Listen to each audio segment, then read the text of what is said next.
사라는 비웃었지만 하나님은 결국 그 약속을 이루셨습니다. 그러니까 아브라함이 100세가 되고 사라가 90세가 되던 그 해에 두 사람 사이에서 이삭이 태어났어요. 그리고 성경은 그 불가능한 상황이 어떻게 되는지를 분명하게 이야기하고 있습니다.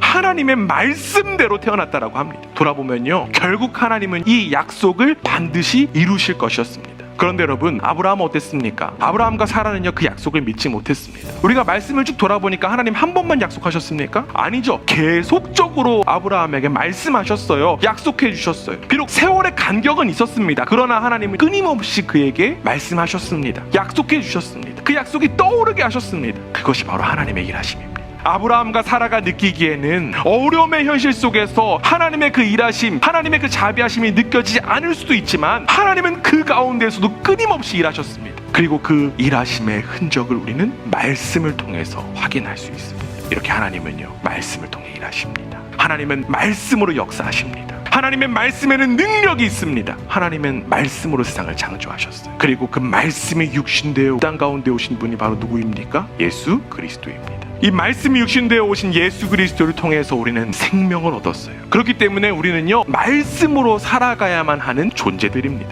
하나님의 말씀에 생명이 있습니다. 아브라함과 사라에게 말씀을 통해 일하셨던 하나님은 이제 그 말씀을 친히 이루셨습니다. 그리고 그 말씀을 통해 지금 여기에서 우리는 그 하나님의 일하심을 다시 한 번 더 깨닫게 됩니다. 단지 우리가 그 말씀을 비웃을 뿐이에요. 말씀을 무시할 뿐입니다. 말씀을 통한 하나님의 일하심을 느끼지 못하니까 기다릴 수도 없어요. 그런데 여러분, 하나님은요, 결코 서두르시는 분이 아닙니다. 서두르는 것은요, 하나님의 일이 아니라 사람의 버릇일 뿐이에요. 사람의 시선일 뿐입니다. 하나님의 부름을 받은 자들은 자신의 삶을 하나님의 뜻에 맞추어 조율할 수 있어야만 합니다.